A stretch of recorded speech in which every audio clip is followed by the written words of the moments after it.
அன்பார்ந்த பெரியோர்களே,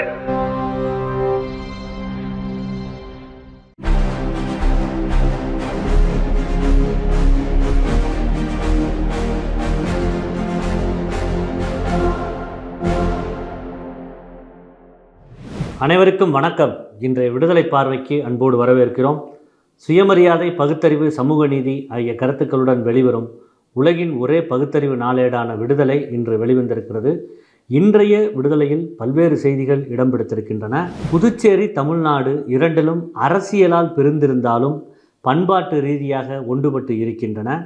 மாநில அந்தஸ்து பெற்றுத்தருவோம் என்றவர்கள் ஆளும் கட்சியான பின்னும் செய்யாதது ஏன் என்று புதுச்சேரியில் நடைபெற்ற இதுதான் ஆர்எஸ்எஸ் ஆட்சி, பாஜக ஆட்சி, இதுதான் திராவிட மாடல் ஆட்சி எனும் தலைப்பில் நடைபெற்று வரும் தொடர் பிரச்சார கூட்டத்தில் திராவிடர் கழக தலைவர் ஆசிரியர் கி. வீரமணி அவர்கள் கேள்வி எழுப்பியிருக்கிறார். அதோடு 2026 புதுச்சேரியிலும் திராவிட மாடல் அரசு அமைய கழகத் தலைவர் ஆசிரியர் அவர்கள் பொதுக்கூட்டத்தின் வாயிலாக வேண்டுகோள் விடுத்து உரையாற்றியிருக்கிறார். 100 நாள் வேலை திட்டம் பெயர் மாற்றம் ஏன்? ராமராஜ்யத்தை ஏற்படுத்தத்தான் என்று ஒன்றிய அமைச்சரின் ஒப்புதல் வாக்குமூலத்தின் மூலமாக பூனைக்குட்டி வெளியில் வந்திருக்கிறது. ராமராஜ்யத்தை நிறுவவே விபி ஜி மசோதா தயாராகியுள்ளதாக மக்களவையில் ஒன்றிய அமைச்சர் சிவராஜ் சிங் சௌகான் தெரிவித்தார். மசோதா குறித்து உரையாற்ற அவர் எழுந்தபோது திமுக, காங்கிரஸ் மற்றும் இந்திய கூட்டணி கட்சியின் நாடாளுமன்ற உறுப்பினர்கள் ஒட்டுமொத்தமாக எழுந்து கடும் எதிர்ப்பை வெளிப்படுத்தினர்.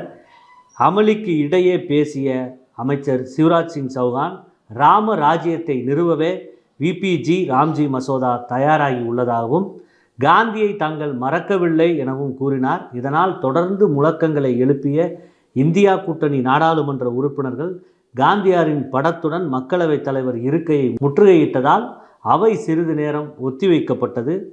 பின்னர் நாடாளுமன்ற வளாகத்தில் ஊர்வலமாக சென்ற இந்தியா கூட்டணி நாடாளுமன்ற உறுப்பினர்கள் காந்தியார் சிலை முன்பு ஆர்ப்பாட்டம் நடத்தினர். சில நாடாளுமன்ற உறுப்பினர் காந்தியார் படத்துடன் நாடாளுமன்ற கட்டடத்தின் மீது நின்று போராட்டம் நடத்தினர். இந்நிலையில் புதிய மசோதா குறித்து ஒன்றிய ஊரக வளர்ச்சித்துறை சார்பில் நாளை 18/12/2025 அன்று விளக்கம் அளிக்கப்படும் என தெரிவிக்கப்பட்டுள்ளது. நேருவின் மீது அபாண்ட பழி சுமத்துவது சரியா? நாடாளுமன்றத்தில் வந்தே மாதரம் பாடலின் 150வது ஆண்டு நிறைவு குறித்து விவாதத்தின் போது பிரதமர் நரேந்திர மோடி முன்னாள் பிரதமர் ஜவஹர்லால் நேரு திருப்திப்படுத்தும் அரசியலை செய்தார் என குற்றம் சாட்டியதற்கு காங்கிரஸ் கட்சியின் மக்களவை உறுப்பினர் ஜெயராம் ரமேஷ் தனது எக்ஸ்தல சமூக வலைதள பதிவின் மூலம் கடும் பதிலடி கொடுத்திருக்கிறார்.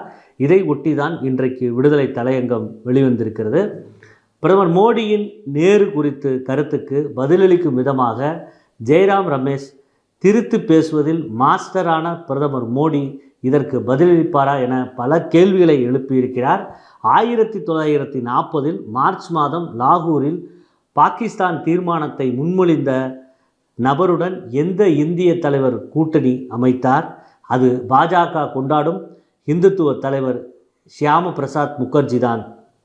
2005 ஜூன் மாதம் கராச்சியில் ஜின்னாவை எந்த இந்திய தலைவர் பாராட்டினார்? அவர் LK அத்வானி தான். 2009 தனது புத்தகத்தில் ஜின்னாவை புகழ்ந்த இந்திய தலைவர் யார்? அவர் பாஜகவை சேர்ந்த ஜஸ்வந்த் சிங். அத்வானியின் கராச்சி பதிவு ஜெயராம் ரமேஷ் குறிப்பிட்டது போல 2005ஆம் ஆண்டு பாகிஸ்தானின் கராச்சிக்கு சென்ற முன்னாள் ஒன்றிய அமைச்சர் LK அத்வானி பாகிஸ்தான் நிறுவனர் முகமது அலி ஜின்னாவின் கல்லறையில் பார்வையாளர்கள் புத்தகத்தில் எழுதிய வார்த்தைகளையும் தனது பதிவில் நினைவு கூர்ந்திருக்கிறார். வரலாற்றில் அழியாத முத்திரையை பதித்தவர்கள் பலர் உள்ளனர். ஆனால் உண்மையில் வரலாற்றை உருவாக்கியவர்கள் மிகச் சிலரே. முகமது அலி ஜின்னா அத்தகைய அரிதானவர்களில் ஒருவர். பாகிஸ்தான் அரசியலமைப்பில் அவர் ஆற்றிய உரை மிகச் சிறப்பானது. ஒவ்வொரு குடிமகனும் தங்கள் மதத்தை பின்பற்ற சுதந்திரம் உள்ள ஒரு மதச்சார்பற்ற தேசத்தை அவை வலியுறுத்தினார் என்று LK அத்வானி அவர்கள் அதில் பதிவு செய்திருக்கிறார். இந்தியாவில் முஸ்லீம் லீக் என்ற அமைப்பு உருவானதற்கே முக்கிய காரணம் காங்கிரஸில் அப்போது இருந்த பார்ப்பனர்கள் தான்.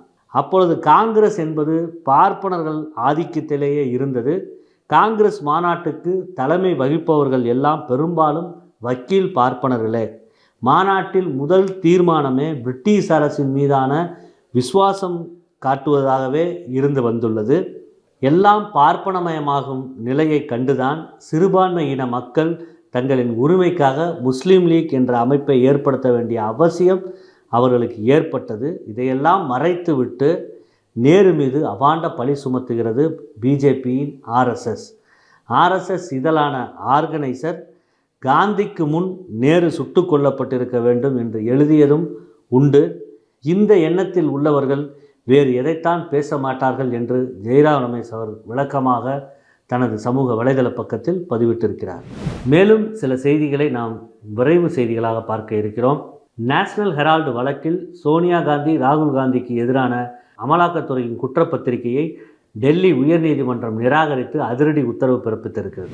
களத்தில் பணியாற்றும் பெண் ஊழியர்கள் எதிர்கொள்ளும் இன்னல்கள் குறித்து கவலை தெரிவித்த சோனியா காந்தி அவர்களின் மதிப்பூதியத்திற்கான ஒன்றிய அரசின் பங்களிப்பை இரட்டிப்பாகவும் ஒருங்கிணைந்த குழந்தை வளர்ச்சி சேவைகள் திட்டத்தில் உள்ள கிட்டத்தட்ட 3 லட்சம் காலி பணியிடங்களை நிரப்ப வேண்டும் என்று ஒன்றிய அரசை வலியுறுத்தியிருக்கிறார். நேஷனல் ஹெரால்டு வழக்கு தீர்ப்பின் மூலம் எதிர்க்கட்சி தலைவர்களை பழிவாங்குவதற்காக ஒன்றிய பாஜக அரசினால் ஒன்றிய புலனாய்வு அமைப்புகள் தவறாக பயன்படுத்தப்படுவதை மீண்டும் ஒருமுறை நீதித்துறை அம்பலப்படுத்தியுள்ளது என முதலமைச்சர் மு.க. ஸ்டாலின் அவர்கள் தெரிவித்திருக்கிறார்.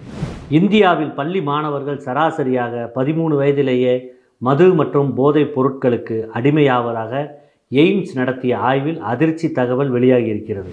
ஒன்றிய தொல்பொருள் நிறுவனத்தில் வேலைவாய்ப்பு உள்ளது. பாதுகாப்பு ஆராய்ச்சி மேம்பாட்டு நிறுவனத்தில் பணி, சுகாதாரத்துறையில் பணி வாய்ப்பு உள்ளிட்ட முக்கிய வேலைவாய்ப்பு செய்திகள் இன்றைய இளைஞர் அரங்கத்தில் வெளிவந்திருக்கிறது. அதனை கவனமாக இளைஞர்கள் படிக்குமாறு கேட்டுக்கொள்கிறோம்.